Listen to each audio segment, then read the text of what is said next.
Hello everyone, welcome my YouTube channel. आज की इस वीडियो में हम करने वाले हैं एसएससी जीडी 2024-25 के लिए जीके विद जीएस के most important previous year question. यह हमारी क्लास संख्या 3 है। इससे पहले मैंने आपको 2 क्लास करा दी है जिसके अंदर हमने 20-20 most important previous year question करे थे। इस वीडियो के अंदर भी हम 20 most important previous year question करेंगे। तो वीडियो स्टार्ट करते हैं।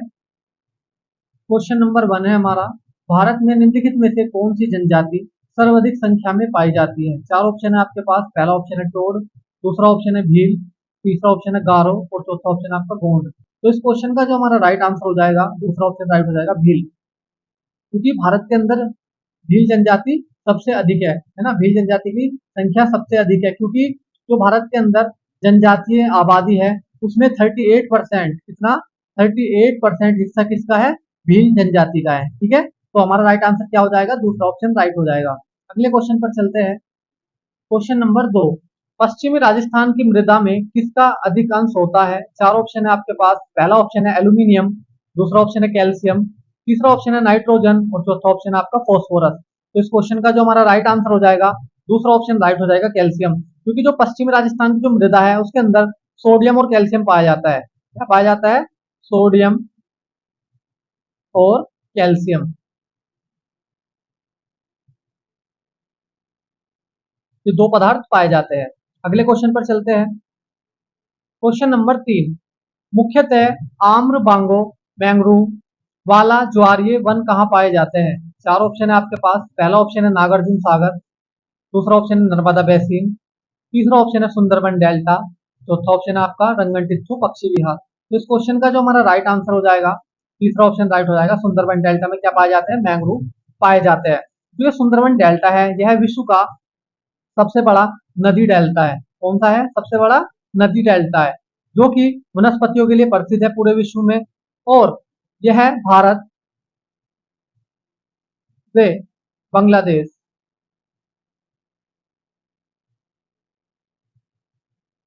में स्थित है।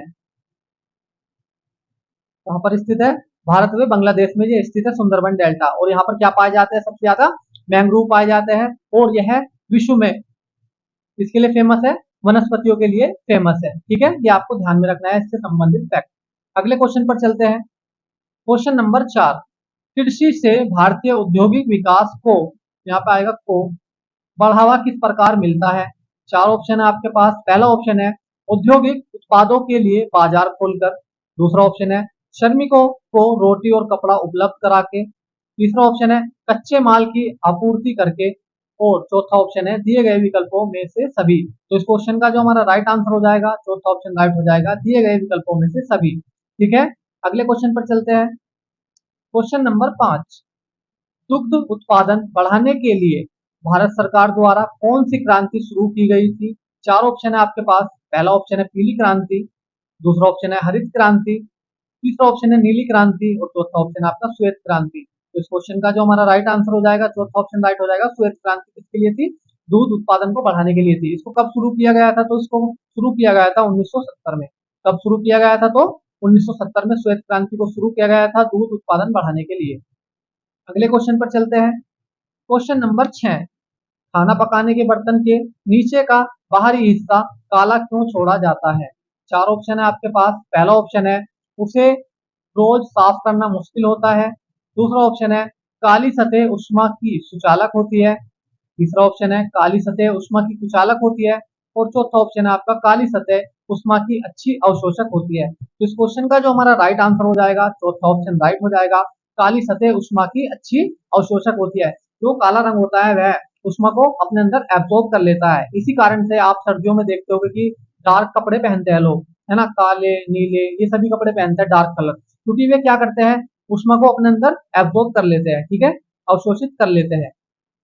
तो इस क्वेश्चन का जो हमारा राइट आंसर हो जाएगा, कौन सा राइट हो जाएगा, तो चौथा ऑप्शन राइट हो जाएगा, काली सतह उष्मा की अच्छी अवशोषक होती है। ठीक है, अगले क्वेश्चन पर चलते हैं।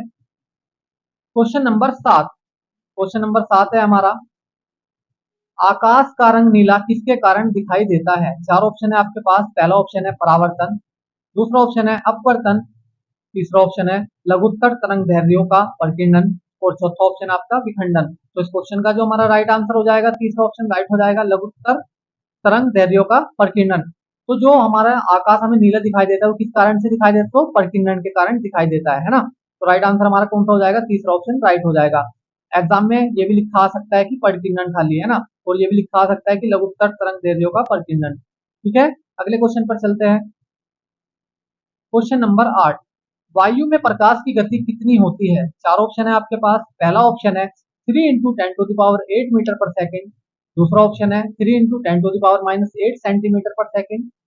तीसरा ऑप्शन है 8 × 10⁻³ मीटर पर सेकेंड। और चौथा ऑप्शन है आपका असीम। तो इस क्वेश्चन का जो हमारा राइट आंसर हो जाएगा, पहला ऑप्शन राइट हो जाएगा, 3 × 10⁸ मीटर पर सेकेंड। असीम क्या होता है? असीम होता है जिसकी कोई सीमा ना हो, है ना। क्या होता है? जिसकी कोई सीमा ना हो। अगले क्वेश्चन पर चलते हैं। क्वेश्चन नंबर 9, जब पानी जम जाता है तो उसका घनत्व, चार ऑप्शन है आपके पास। पहला ऑप्शन है घट जाता है, दूसरा ऑप्शन है शून्य हो जाता है, तीसरा ऑप्शन है नियत रहता है, और चौथा ऑप्शन है बढ़ जाता है। तो इस क्वेश्चन का जो हमारा राइट आंसर हो जाएगा, पहला ऑप्शन राइट हो जाएगा, घट जाता है। जब पानी जम जाता है तो उसका घनत्व क्या हो जाता है? घट जाता है। और सबसे अधिक घनत्व कितने डिग्री सेल्सियस पर होता है? तो 4 डिग्री। कितने पर होता है? 4 डिग्री सेल्सियस पर पानी का घनत्व सबसे अधिक होता है। क्या होता है? सबसे अधिक होता है। ये पॉइंट आपको ध्यान में रखना है, एग्जाम में आ सकता है यहाँ से क्वेश्चन। ठीक है, अगले क्वेश्चन पर चलते हैं। क्वेश्चन नंबर 10, उस नाभिकीय प्रक्रिया को क्या कहते हैं जिसमें द्रव्यमान ऊर्जा में परिणत हो जाता है? परिणत मतलब क्या होता है? परिवर्तित हो जाता है। चार ऑप्शन है आपके पास। पहला ऑप्शन है एंडोथर्मिक, दूसरा ऑप्शन है आपका एक्सो एर्जिक, तीसरा ऑप्शन है एंडो एर्जिक, और चौथा ऑप्शन है आपका एक्सोथर्मिक। तो इस क्वेश्चन का जो हमारा राइट आंसर हो जाएगा, चौथा ऑप्शन राइट हो जाएगा, एक्सोथर्मिक। क्योंकि एक्सोथर्मिक रिएक्शन में क्या होता है? जो आपका द्रव्यमान होता है वह ऊर्जा में परिवर्तित हो जाता है। कौन सी इक्वेशन के अनुसार? तो E बराबर mc²। ये किसकी है? आइंस्टीन की इक्वेशन है। ठीक है, इसके अनुसार जो द्रव्यमान होता है वह काय में परिवर्तित हो जाता है? तो ऊर्जा में परिवर्तित हो जाता है। अगले क्वेश्चन पर चलते हैं। क्वेश्चन नंबर 11 है, नालंदा किस धर्म का प्राचीन शिक्षण संस्थान था? चार ऑप्शन है आपके पास। पहला ऑप्शन है ईसाई, दूसरा ऑप्शन है जैन, तीसरा ऑप्शन है बौद्ध, और चौथा ऑप्शन है इस्लाम। तो इस क्वेश्चन का जो हमारा राइट आंसर हो जाएगा, तीसरा ऑप्शन राइट हो जाएगा, बौद्ध धर्म। जो नालंदा विश्वविद्यालय था वह बौद्ध धर्म का प्राचीन शिक्षण संस्थान था। यहाँ पर बौद्ध धर्म से संबंधित कुछ शिक्षाएं दी जाती थी। और इसकी स्थापना कब हुई थी? तो 5वीं शताब्दी में हुई थी, बिहार में। कब हुई थी मैं यहाँ पर लिख देता हूँ, तो 5वीं शताब्दी में।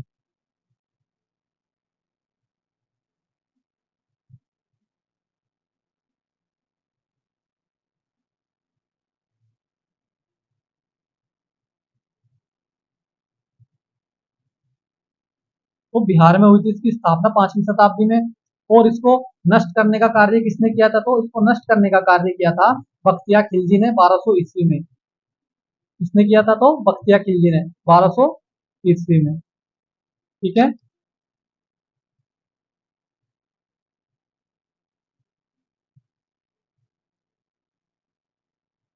इसकी सेना ने इसमें आग लगा दी थी और यह है नष्ट हो गया था। अगले क्वेश्चन पर चलते हैं। क्वेश्चन नंबर 12, सिंधु घाटी सभ्यता के बारे में निम्नलिखित में से कौन सा कथन सत्य नहीं है? आपको क्वेश्चन ध्यान से पढ़ना है, क्या कह रहा है। सिंधु घाटी सभ्यता के बारे में निम्नलिखित में से कौन सा कथन सत्य नहीं है? हमें नहीं बताना है ना कौन सा सत्य नहीं है। चार ऑप्शन है आपके पास।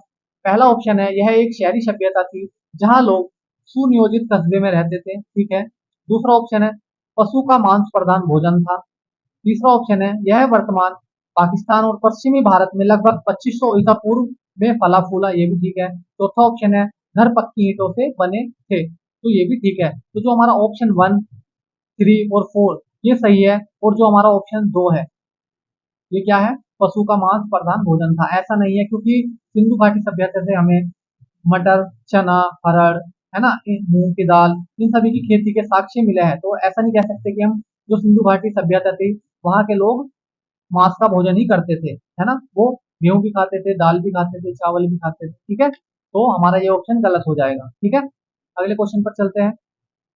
क्वेश्चन नंबर 13 है, जैनियों का पवित्र स्थान श्रवण बेलगोला कर्नाटक के किस जिले में स्थित है? चार ऑप्शन है आपके पास। पहला ऑप्शन है शिवमोगा जिला, दूसरा ऑप्शन है बेल्लारी जिला, तीसरा ऑप्शन है मैसूर जिला, और चौथा ऑप्शन है आपका हसन जिला। तो इस क्वेश्चन का जो हमारा राइट आंसर हो जाएगा, चौथा ऑप्शन राइट हो जाएगा, हसन जिला। जो हसन जिला है इसके अंदर गोमतेश्वर बाहुबली की मूर्ति है, जो जैन धर्म के सबसे महत्वपूर्ण तीर्थों में से एक है। ठीक है, अगले क्वेश्चन पर चलते हैं।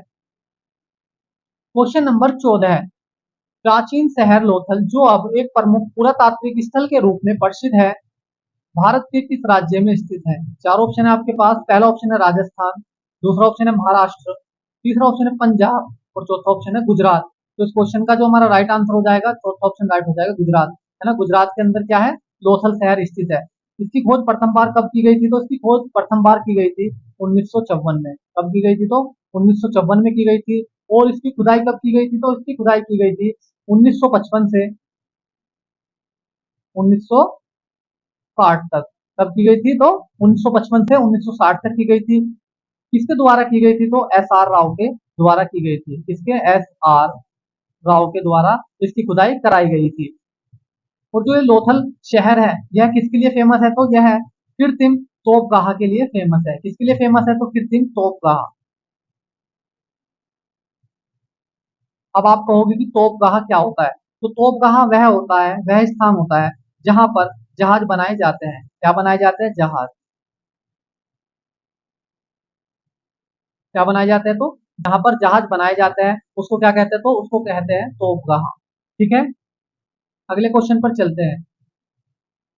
क्वेश्चन नंबर 15 है, संगम साहित्य किस भारतीय भाषा में लिखा गया है? चार ऑप्शन है आपके पास।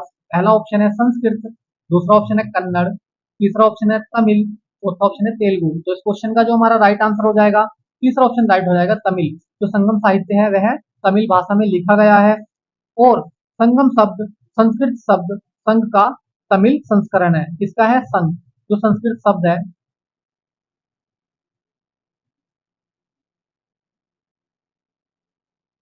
संघ का क्या है? ये तमिल संस्करण है जो संगम है। जिसका अर्थ क्या होता है? संघ का अर्थ क्या होता है? सभा। ठीक है, अगले क्वेश्चन पर चलते हैं। क्वेश्चन नंबर 16 है, डैश एक पक्षी है जो शांति का प्रतीक है। चार ऑप्शन है आपके पास। पहला ऑप्शन है कबूतर, दूसरा ऑप्शन है कौवा, तीसरा ऑप्शन है मोर, चौथा ऑप्शन है उल्लू। तो इस क्वेश्चन का जो हमारा राइट आंसर हो जाएगा, पहला ऑप्शन राइट हो जाएगा, कबूतर। आमतौर पर कबूतर सफेद रंग के होते हैं और जो सफेद रंग होता है वह शांति और प्यार का प्रतीक होता है, जिस कारण हमारा पहला ऑप्शन राइट हो जाएगा। ठीक है, अगले क्वेश्चन पर चलते हैं। क्वेश्चन नंबर 17 है, निम्नलिखित में से कौन सा त्योहार विष्णु के वामन अवतार से जुड़ा है? क्या क्वेश्चन है, एक बार ध्यान से पढ़ेंगे हम। निम्नलिखित में से कौन सा त्योहार विष्णु के वामन अवतार से जुड़ा है? चार ऑप्शन है आपके पास। पहला ऑप्शन है कुंभ, दूसरा ऑप्शन है बिहू, तीसरा ऑप्शन है ओणम, चौथा ऑप्शन है जन्माष्टमी। तो इस क्वेश्चन का जो हमारा राइट आंसर हो जाएगा, तीसरा ऑप्शन राइट हो जाएगा, ओणम। जो ये ओणम त्योहार है, यह केरल का एक महत्वपूर्ण त्योहार है जो कि फसल की कटाई की खुशी में मनाया जाता है। ठीक है, ये आपको फैक्ट ध्यान में रखना है। अगले क्वेश्चन पर चलते हैं।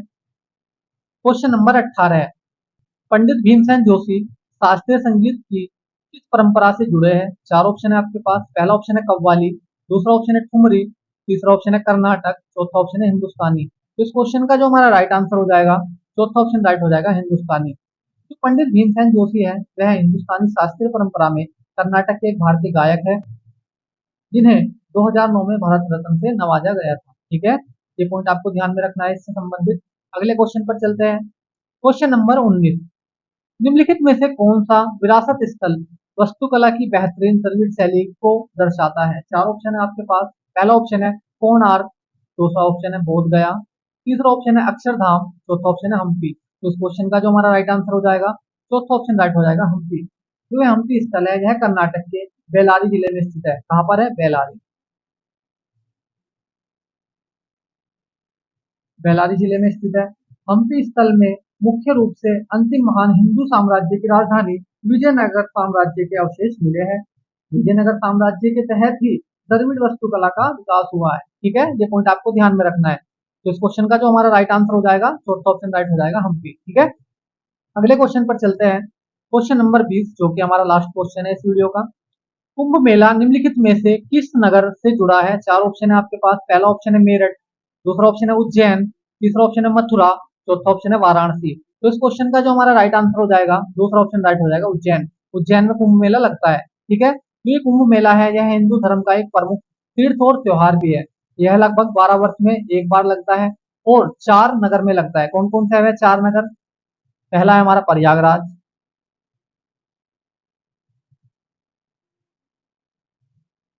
दूसरा है हमारा हरिद्वार,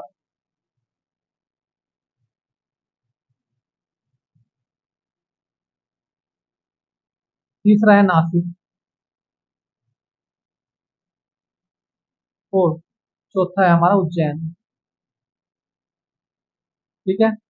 जो प्रयागराज है, कहाँ पर लगता है प्रयागराज में? तो गंगा यमुना सरस्वती के संगम पर लगता है। किस किसके? गंगा, यमुना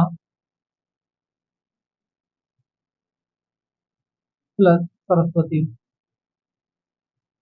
एक मिनट।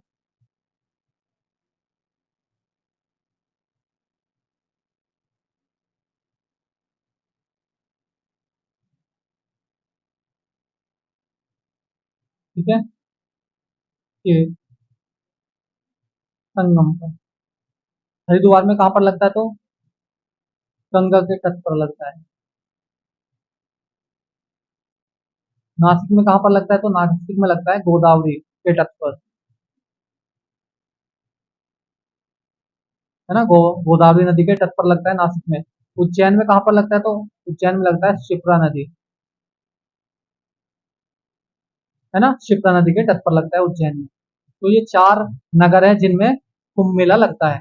मैं आशा करता हूँ कि आपको ये 20 के 20 क्वेश्चन अच्छे से समझ में आए होंगे और मेरी वीडियो अच्छी लगी होगी। अगर आपको ये 20 के 20 क्वेश्चन अच्छे से समझ में आए हैं और मेरी वीडियो अच्छी लगी है तो आप मेरी वीडियो को लाइक कर सकते हैं और हमारे चैनल को सब्सक्राइब कर सकते हैं, जिससे कि आपको नई वीडियो का नोटिफिकेशन तुरंत मिल सके। अगर आपको किसी भी क्वेश्चन में कोई भी डाउट है तो आप मुझे कमेंट कर सकते हैं, मैं आपके कमेंट का जवाब जरूर दूंगा। आज के लिए इतना ही, मिलते हैं अगली वीडियो में। धन्यवाद।